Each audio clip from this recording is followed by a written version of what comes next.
तो शुरुआत में हम बहुत सारी नन्स को देखते हैं जो दरअसल वॉरियर नन्स है, यानी वो सिस्टर्स भी है और योद्धा भी, जो किसी खास चीज की शैतान से हिफाजत कर रही है, उससे लड़ने के लिए तैयार है। क्योंकि अगर शैतान हमारी दुनिया में आ गया और उसने वो चीज हासिल कर ली तो वो दुनिया को बर्बाद कर देगा। तो इसीलिए सारी वॉरियर नन्स दुनिया को बचाने के लिए शैतान और हमारे बीच ढाल बनकर खड़ी है। अब ये सारी वॉरियर नन्स भाग रही थी, मगर इनकी एक नन जो काफी बहादुर थी अचानक गिर जाती है क्योंकि वो काफी जख्मी हो गई थी। इसलिए वो लोग उसे फौरन चर्च में लाते हैं और उसके जिस्म से एक डिवाइस को बाहर निकालते हैं जो बहुत ही पावरफुल ताकतवर थी, क्योंकि जिसमें लगाने से वो इंसान दीवार की आर पार भी जा सकता है, एक जगह से गायब होकर दूसरी जगह आ भी सकता है और अपने सामने वाले इंसान को चुटकी भर में बर्बाद भी कर सकता है। पर ये डिवाइस सिर्फ उस इंसान उस नन को ही लगाई जाती है जो इसके काबिल होती है, यानी जो इसकी ताकत का सही इस्तेमाल करे। अब ये उस नन के जिस्म से डिवाइस को निकाल ही देती है क्योंकि उसकी हालत काफी खराब थी। वो काफी जख्मी होने की वजह से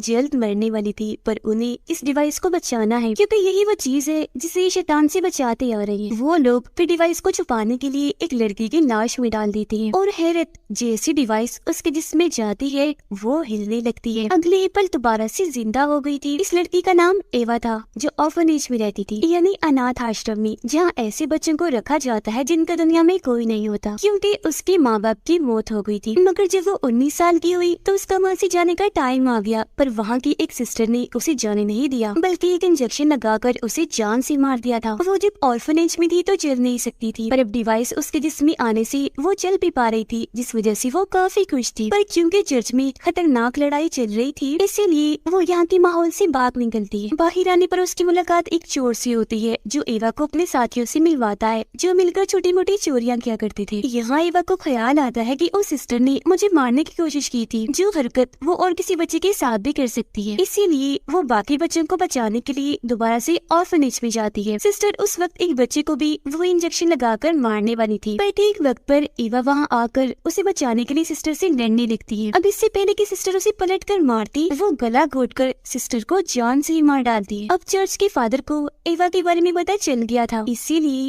वो अपनी वॉरियर नन्स की आर्मी इन्हीं सभी सिस्टर्स को भेजती है एवा से वो डिवाइस वापस लेने के लिए। पर इन सिस्टर्स में से जो लिलिथ थी उसका इरादा ये था कि वो डिवाइस निकालकर अब मुझे दे दी जाए क्योंकि मैं उसके काबिल हूँ। पर फादर कहते हैं कि नहीं, तुम्हें वो डिवाइस हम नहीं दे सकते, उसे हमें छुपाना है क्योंकि वो डिवाइस हमारे अलावा वो डीमन भी लेना चाहता है जो बहुत ही खतरनाक है और उससे लड़ना आसान नहीं है। फिर वो डीमन एवा के पास पहुंच ही जाता है उस डिवाइस को हासिल करने के लिए और उस पर हमला कर देता है। एवा से उस डिवाइस को लेकर वो सीधा हेल इन्हीं जहन्नम में जाएगा। उससे डीमन को ताकतें मिलेंगी और वो फिर कुछ भी कर सकेगा। इसके बाद हम एक बायोटेक इन टेक्नोलॉजी कंपनी को देखते हैं जिन्हें जमीन पर एक जगह एक काफी अनोखा मेटल मिलता है जो बहुत ही कम पाया जाता है, पर सिस्टर्स को भी और डीमन को भी दोनों को ही नुकसान पहुंचा सकता है। फिर वो लोग उसे अपनी कंपनी में लाकर उसकी मदद से एक पोर्टल एक रास्ता बनाते हैं जिससे दूसरी दुनिया में वो जा सकते थे। ये रास्ता उन्होंने बना तो लिया था पर अभी वो दूसरी दुनिया में नहीं जा सकते थे क्योंकि एनर्जी उनके पास अभी भी कम थी जो उन्हें उस डिवाइस से मिल सकती थी। तो ये भी अब उस डिवाइस को हासिल करना चाहती थी। अब हम इस कंपनी की हेड जो एक डॉक्टर थी उसे और उसके साथी को देखते हैं जिन दोनों के लिए ही ये मैटर बहुत खास था, सबसे ज्यादा डॉक्टर के लिए क्योंकि वो ये सब अपने बेटे के लिए कर रही थी क्योंकि उसके बेटे को एक खतरनाक खून की बीमारी है। ये बीमारी उसे इसलिए हुई क्योंकि वो ऐसे पैदा नहीं हुआ बल्कि डॉक्टर ने उसे साइंस टेक्नोलॉजी की मदद से पैदा किया है और वो उसे ठीक करना चाहती है, जिसके लिए उसने दूसरी दुनिया का दरवाजा बनाया क्योंकि उसका मानना है कि अगर मैं अपने बेटे को वहाँ भेज दूं तो वो बिल्कुल ठीक हो जाएगा। वजह ये है कि वो दुनिया ही ऐसी है जहाँ हर बीमारी का इलाज है और वहाँ कोई भी नहीं मरता।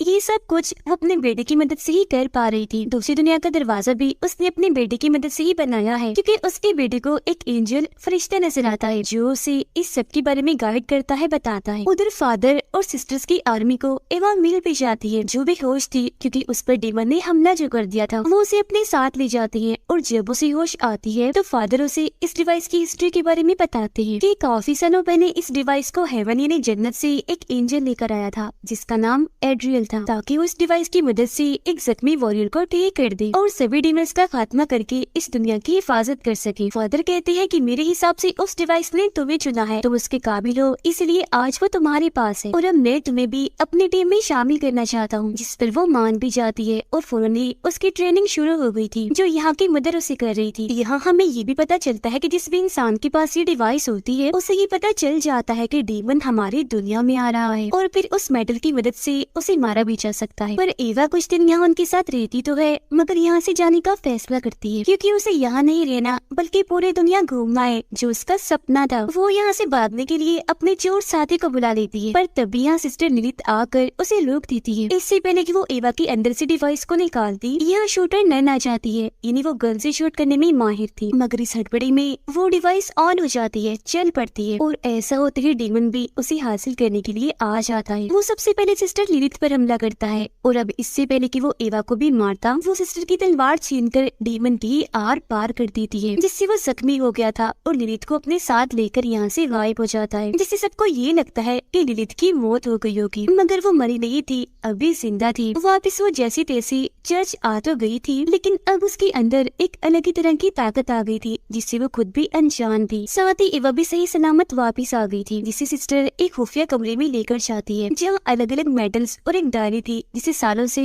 वॉरियर नन्स लिखती आ रही थी। इस डायरी से एवा को पता चलता है कि उस एंजल यानी एड्रियन की मौत हो गई थी क्योंकि उसने अपनी ये डिवाइस वॉरियर नन्स को दे दी थी। उसे दफनाने के बाद जो भी एड्रियन की कब्र के पास जाकर बैठता था उसकी हर तकलीफ हर बीमारी ठीक हो जाया करती थी। जिसके बाद सभी वॉरियर्स ने ये फैसला किया कि वो एड्रियन की लाश को एक जगह पर छुपाकर आसपास मोटी दीवार बना देंगे ताकि उसकी शक्तियाँ और किसी को ना मिल सके। इसीलिए हमने उसकी लाश को एक चर्च में कब्र बनाकर रख दिया ताकि उसकी शक्तियाँ वहाँ रहने वाले लोगों के काम आ सके। तो अब हमें एड्रियन के जिस्म का हिस्सा चाहिए, फिर चाहे वो हड्डियाँ ही क्यों ना हो, क्योंकि वो मिलने के बाद हम उन्हें खत्म कर देंगे और फिर डीमन भी यहाँ नहीं आ पाएगा क्योंकि हमारा मानना है कि उसकी शक्तियों की वजह से ही डीमन हमारी इस दुनिया में आ रहा है, वो भी एक पोर्टल रास्ते के जरिए। तो अब ये लोग फैसला करते हैं कि इस सब में हम डॉक्टर और उसके साथी की मदद लेंगे और एड्रियल की हड्डियों को हमने तबाह तो करना ही है तो हम उन्हें तबाह नहीं करेंगे बल्कि डॉक्टर को दे देंगे ताकि वो अपने बेटे का इलाज कर सके, जिसके लिए डॉक्टर मान भी जाती है और उसका साथी अगले ही पल चर्च आ जाता है ताकि वो एड्रियल की हड्डियों को हासिल कर सके। अब एवा जैसे उन हड्डियों को लेने के लिए जाती है तो उसे वहाँ उसकी हड्डियाँ नहीं बल्कि खुद एड्रियल मिलता है, वो भी बिल्कुल सही सलामत जो ना जाने कब से यहाँ फंसा हुआ था। इसके अलावा एवा को यहाँ ये बात भी पता चलती है कि एड्रियल कोई एंजल नहीं है बल्कि वो डीमन है और वो डिवाइस उसने एक एंजल से चुराई थी, इसी वजह से डीमंस उसके पीछे लगे हुए थे। तो उस डिवाइस को बचाने के लिए एड्रियल ने उसे शुरुआत वाले नन के अंदर डाल दिया, साथ ही बाकी सिस्टर्स को भी पकड़ पकड़ कर वॉरियर नन्स बना दिया ताकि आने वाले डीमंस का वो मुकाबला करे, उन्हें रोके और खुद को फरिश्ता इसलिए बताया ताकि डीमन से सब उसे बचा नहीं। अब एड्रियल की सच्चाई उस वॉरियर नन को पता तो चल गई थी पर उसने किसी को भी नहीं बताया क्योंकि उसकी मौत जो हो गई थी। अब सारी सच्चाई जानने के बाद एवा उसे वो डिवाइस नहीं देना चाहती थी पर एड्रियल जबरदस्ती वो हासिल कर लेता है जिससे काफी तेज एनर्जी को हम चलते हुए देख पाते हैं जो दूसरी दुनिया की उस रास्ते में बनी थी जो डॉक्टर ने बनाया था। उसके बेटे को भी ये बात पता चल गई थी इसीलिए वो उस पोर्टल में जाने का फैसला करता है।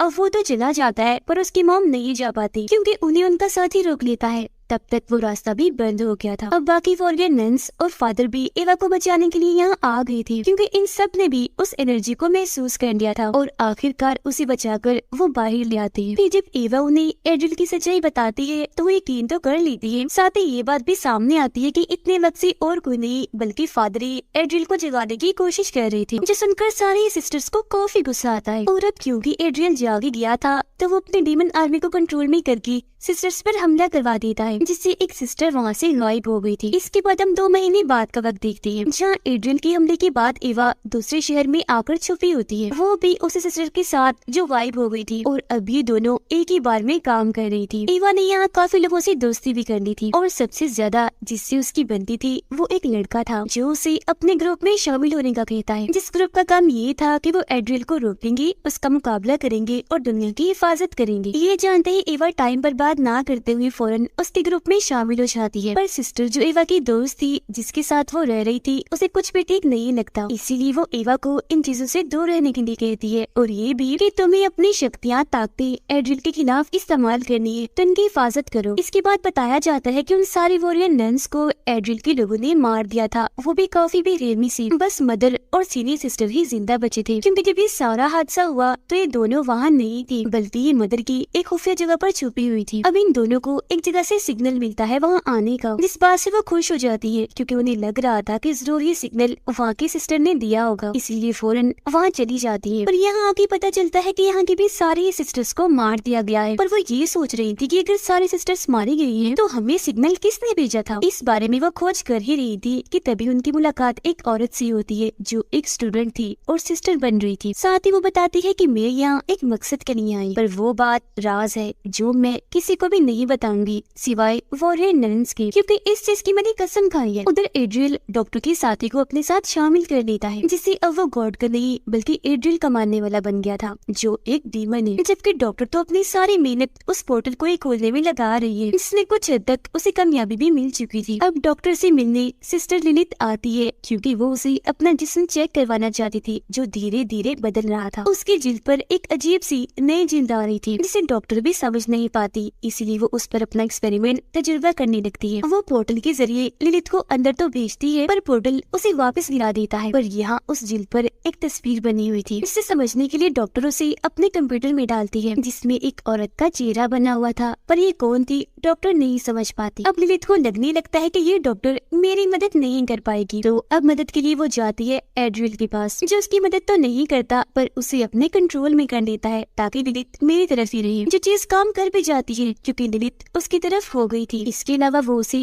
काफी सारी शक्ति भी देता है जिसकी मदद से अब वो सारे डीमंस को देख पा रही थी। अब हम जानते हैं कि डॉक्टर का साथी एड्रियल के साथ मिल गया है जो उस पर इतना भरोसा करती थी, पर उसने इस भरोसे का फायदा उठाकर एड्रियल की मदद की। उसे एक बिल्डिंग और बहुत सारे हथियार बना कर दिए ताकि उस बिल्डिंग में उन हथियारों की मदद से एड्रियल अपनी शक्तियाँ दिखा सके और उसे पसंद करके लोग उसके साथ ही मिलते जाएं ताकि उसकी काफी बड़ी आर्मी बन जाए। और अगर किसी ने उसकी बात ना मानी तो वो उन्हें यहाँ सजा भी देगा। अब दूसरी तरफ शक्तियों को इस्तेमाल करके एवा भी ये कोशिश कर रही थी कि वो एड्रियल की किसी भी प्लान को कामयाब ना होने दे। यहाँ ये भी बताया जाता है कि एवा का वो दोस्त जो उससे बार में मिला था वो और कोई नहीं बल्कि डॉक्टर का बेटा था जो उसका बड़े वाला रूप था। फादर भी जाग गया है दोबारा क्योंकि अब वो एड्रियल का ही मानने वाला था, लेकिन बहुत ही जल्द उन्हें अपनी गलती का एहसास हो भी जाता है कि वो कोई गॉड नहीं है बल्कि डीमन है, शैतान है जो अपने मकसद के लिए कुछ भी कर सकता है। तो वापस उन लोगों के साथ ही शामिल हो जाते हैं।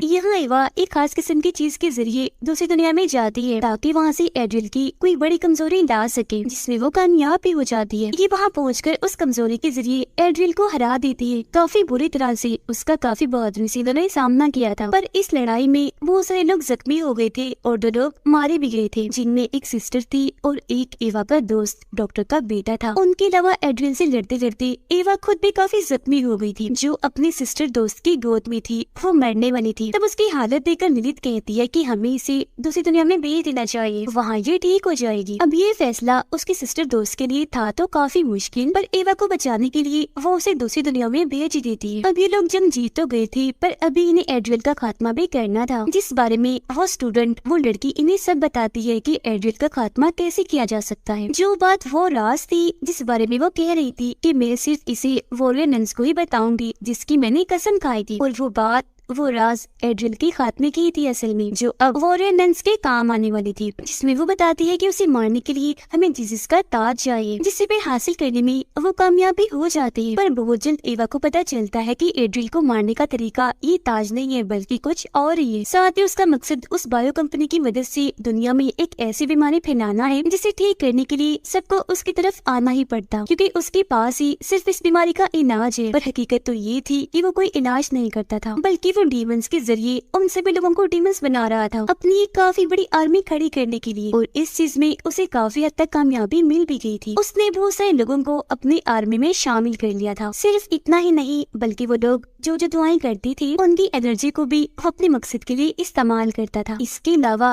वो डॉक्टर की टेक्नोलॉजी से एक ऐसा पोर्टल खोलता है जो जल्दी बंद ना हो, क्योंकि वो इस दुनिया में बहुत सारे डीमंस को बुलाना चाह रहा था ताकि उनकी मदद से वो पूरी दुनिया पर कब्जा कर सके। अब तभी वो उस पोर्टल के जरिए एक औरत को भी वहाँ से बाहर इस दुनिया में लाता है ताकि हमेशा उसे यहाँ कैद कर सके, क्योंकि ये औरत काफी बहादुर थी जो एड्रियल को हरा सकती थी और वो नहीं चाहता था कि उसे कोई रोके। ये औरत असल में दूसरी दुनिया की मास्टर थी। उसकी दुनिया में एड्रियल कब्जा करना चाहता था, पर जब वो वहाँ पर हार गया इसीलिए उसने इस मास्टर की डिवाइस चुरा ली, क्योंकि वो जानता था कि ये मास्टर मेरी सबसे ताकतवर दुश्मन है और मुझे इस डिवाइस की मदद से हरा देगी। उस दुनिया से हार जाने के बाद वो हमारी दुनिया में आया राज करने के लिए, पर यहाँ आते ही उसे काफी सालों के लिए कैद कर दिया। वहाँ से जब वो निकला फिर भी अपने मकसद में कामयाब नहीं हुआ, क्योंकि वॉरियर नन्स ने उसके हर इरादे का खात्मा कर दिया। अब मैं आपको बता दूं कि ये जो औरत थी इन्हीं मास्टर ये हेवन की थी, जो बहुत ही ताकतवर है, क्योंकि इसमें एंजल जैसी शक्तियाँ पाई जाती है। और डॉक्टर की बेटे को जो गाइड करती थी, जो उसे नजर आई थी, वो भी ये औरत ये मास्टर ही थी। और स्क्रीन पर जिस औरत की तस्वीर डॉक्टर को नजर आई थी जब वो ललित पर एक्सपेरिमेंट कर रही थी, तो वो भी यही थी। और इन्होंने ही एवा को गाइड किया था कि एड्रियल का खात्मा कैसे करना है। एवा के साथ साथ उन्होंने डॉक्टर के बेटे को भी ट्रेन किया। अब ये मिशन उन दोनों के लिए काफी मुश्किल था, क्योंकि इनकी जान भी जा सकती थी, पर फिर भी ये दोनों पीछे नहीं हटे और इन्होंने मास्टर का साथ दिया ताकि दुनिया को बचाया जा सके, जिसमें सबसे बड़ा हाथ डॉक्टर के बेटे का था, क्योंकि जैसा कि हम जानते हैं उसे खून की बीमारी थी और उसके खून में उस मेटल की ताकत थी जिससे डीमन और एड्रियल का खात्मा किया जा सकता था। और जब भी लोग एड्रियल को मारने के लिए जा ही रहे थे कि वहाँ उसने ललित को अपने कब्जे में करके डॉक्टर के बेटे को मरवा दिया, जिससे ईवा एकदम काफी टूट गई क्योंकि वो उसका दोस्त था। तभी यहाँ वो डीमन भी आ गया जो आते ही सबसे पहले एड्रियल को मारता है। और अब वो ईवा को जैसे मारने के लिए आगे बढ़ता है तो मास्टर उसे और बाकी डीमंस को रोककर पोर्टल के जरिए वापस भेज देती है और खुद भी यहाँ से चली जाती है। एड्रियल के खात्मे के साथ ही उनकी ये जंग खत्म हो गई थी। इसके बाद हम चर्च का सीन देखते हैं जहाँ पर शायद एवा वापस आ गई थी, क्योंकि उसकी मेटल की तलवार चमक रही थी। तभी इसी बात के साथ ये दोनों पहला और दूसरा सीजन इधर ही खत्म हो जाता है।